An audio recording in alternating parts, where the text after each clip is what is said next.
So in today's video, we're going to provide some tips on how to reduce your condo and homeowners associations delinquencies.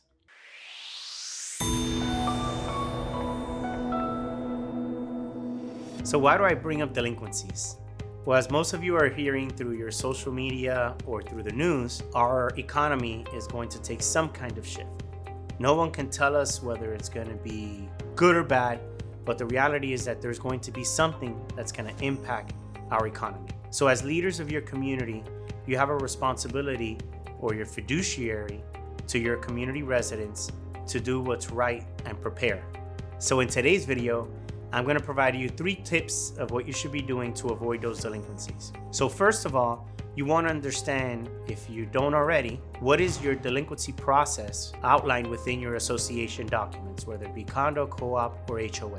In your documents, it should clearly outline what's the process, what's the due dates, what's the interest rate if you're allowed to charge it, what's the late fee that you're allowed to charge. If you aren't too sure of the process, or the policy I should say, make sure you reach out to your association attorney and have them provide you with a basic legal opinion on the delinquency process. Next, and a very important tip, is make sure that you're communicating with your residents. So one of the ways of what we're doing here at Affinity to try to get our owners that fall behind here and there to pay is not just wait till they're late and send them a late notice. We're using technology to be able to help us. So if someone hasn't paid, let's say their dues are due on the 10th and they haven't paid by the 6th or the 7th of the month, we're sending a courtesy statement via email so that there's no cost to the association on the 5th or the 7th of the month, just as a friendly reminder, letting that resident know that we haven't received your maintenance payment. Since we've implemented this process, we've seen a huge spike in owners that are actually paying their fees on time. Remember that we live in South Florida, so we have a large amount of homeowners that either live out of town or live in a different state. So sometimes it's just a typical human error. Also, as another tip, one thing that we're doing is when we're sending them that email, we're letting them know what are the different payment options that are available to them. In the world that we live in now of convenience, we want to make sure that we're making it very convenient for the memberships of the association to pay those dues. So in that email, we're communicating to them all the payment options that are available to them, whether it's ACH, whether it's credit card, or whether it's e-check. And we're showing them the tips of how easy it is to make those payments.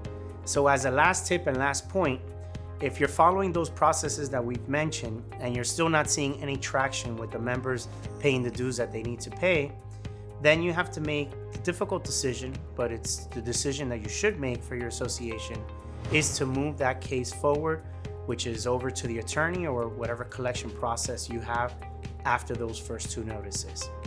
The reason why we're recommending this step is because the last thing you want is to have several homeowners that have fallen behind, and the longer that you wait to collect that money, the less that you can potentially collect if that person does fall into some very difficult financial times.